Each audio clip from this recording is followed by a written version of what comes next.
Welcome, welcome, welcome. I am super excited to see you here. And I need you to come closer. I need you to really, really, really pay attention to me.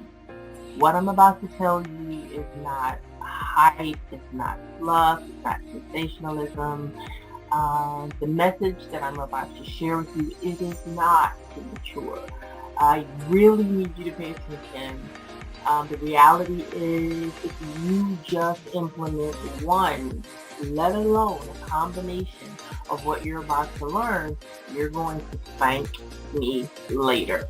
You see, earnings came suddenly for me too. They came so fast, and there was so much money on the table that it actually frightened me. No, I didn't come from a wealthy family. Yes, my dad is a doctor. But in the scheme of doctors, as it goes, they're not considered wealthy. Um, yeah, we didn't grow up with online six-figure a month businesses. I didn't come from a lottery winning family. So we didn't have dinner table discussions about legacy and inheritance and estate taxes. None of that. None of the talk about the family trust and who was adding to it and who was going to be the beneficiary of it. So if I can enjoy um, living a life full of choice without the IRS being my largest bill, then I just want to encourage you, you can as well. Now, I also not saying that what I've achieved has come easy, that I didn't have to work, because guess what? I sure did. I had to master the fundamentals just like you are. I had to be coachable. I had to overcome any fear of rejection. I had to take massive action just like you. Now, in the beginning, I was motivated because I watched, when I entered the financial services world, it's very cutthroat and competitive.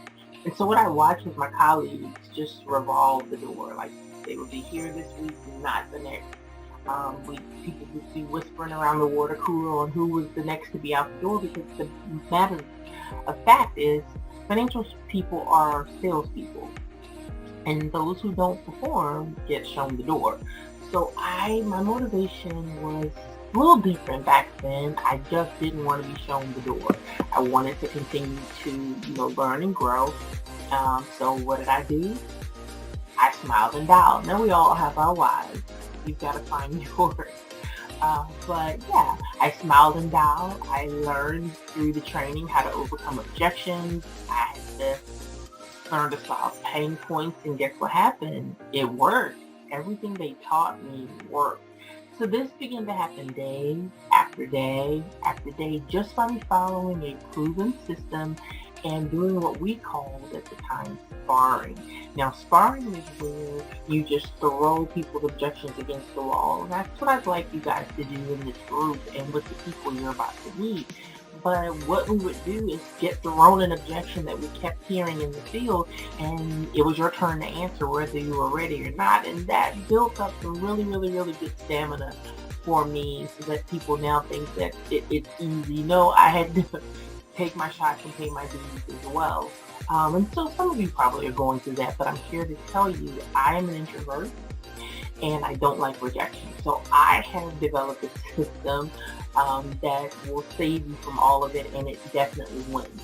But once I learned how to succeed, success became my identity. I was known as the closer. I started making plans on how, I was going to spend all of this money that I was making. Like, it was really, really good money. It was the first time I'd ever seen amounts and the amounts that I'm going to share with you a little bit later.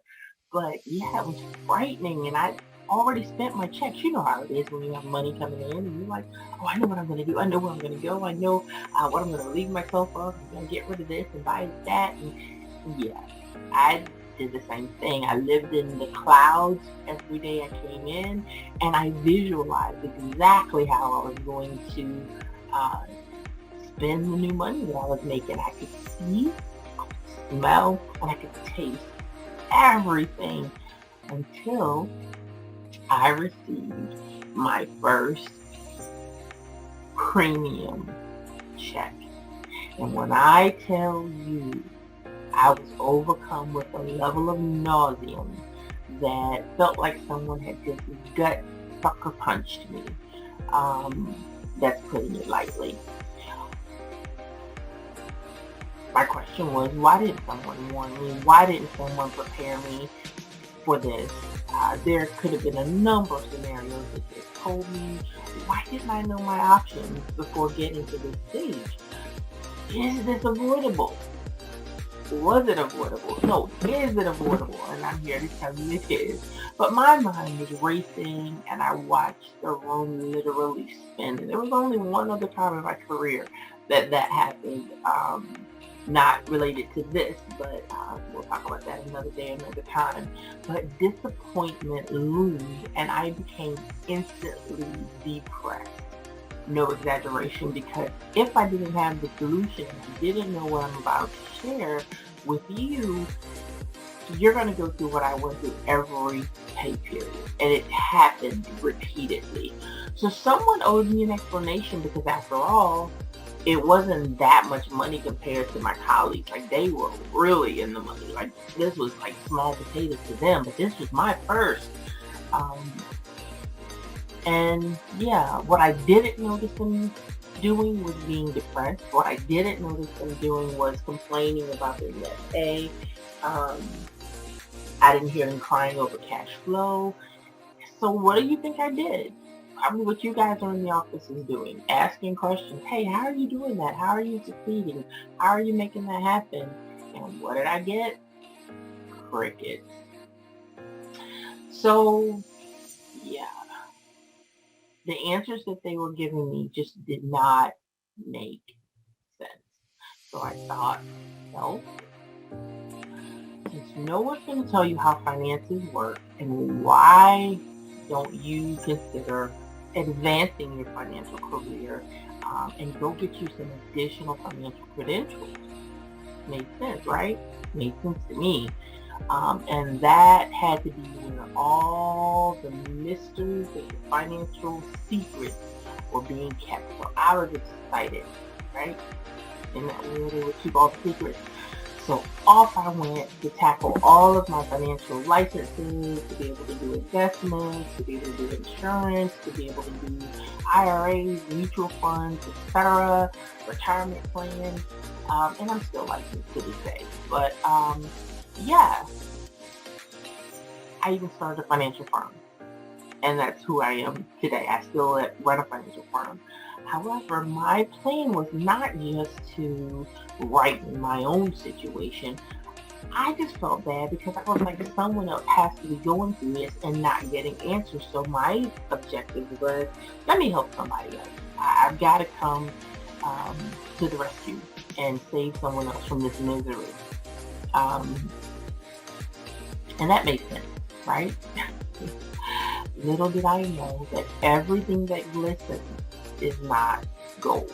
And there were restraints placed on my ability to share anything related to what I was learning and what I learned about the financial industry. It's called regulation.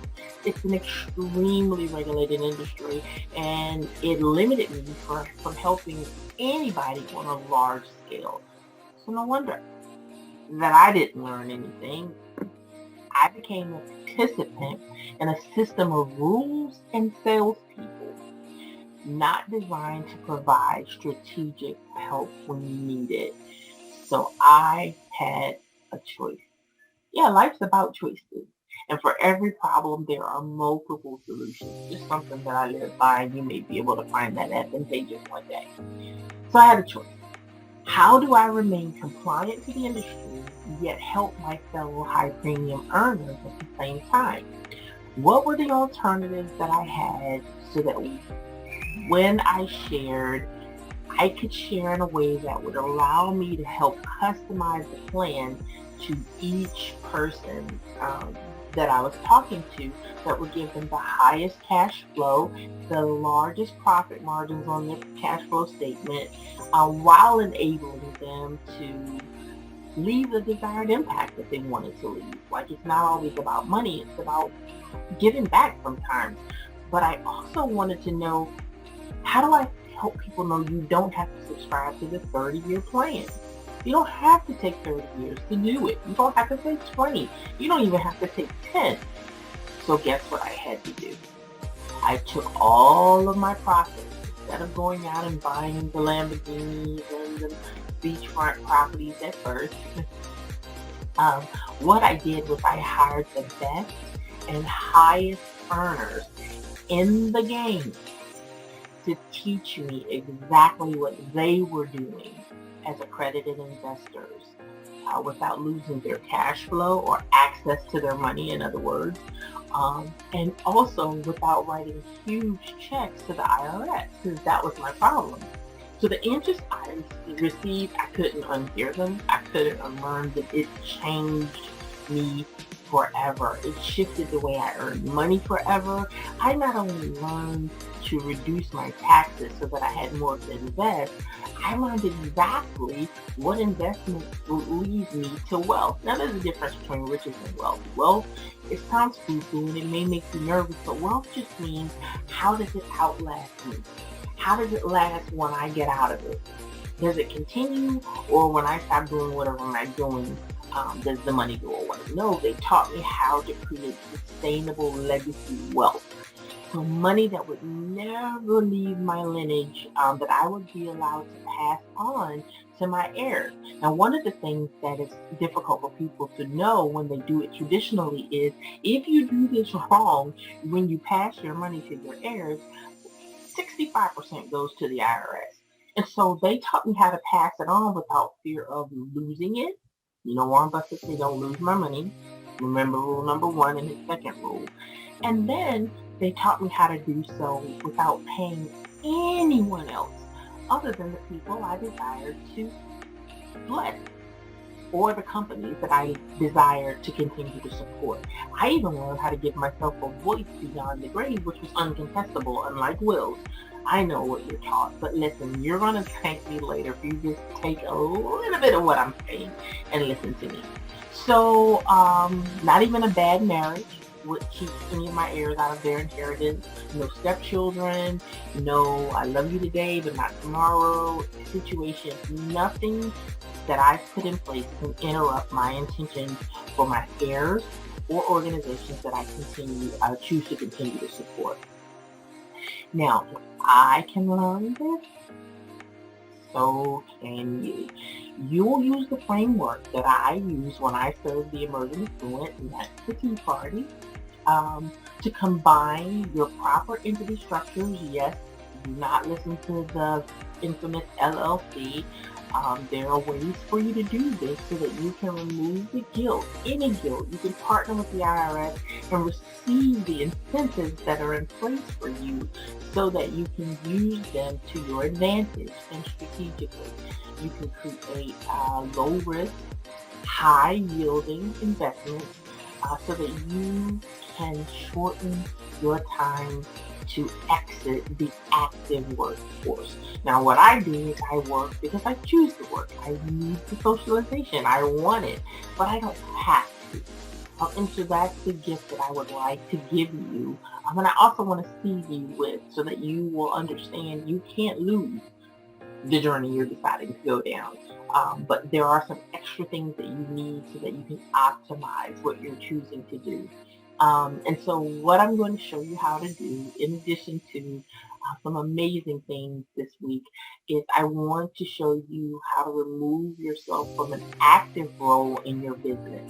I'm going to show you that you should be creating recurring income streams. You should not be living for your next deal, your next listing, your next flip, your next wholesale deal. Like, stop. You should be setting up recurring, ongoing income streams that will allow you to grow as large as your heart's desire while partnering with the IRS. No one told me that there was a partnership opportunity. Everyone usually vilifies the IRS. Well, that's not true. I'm Valerie. I'm the real estate investor, CFO.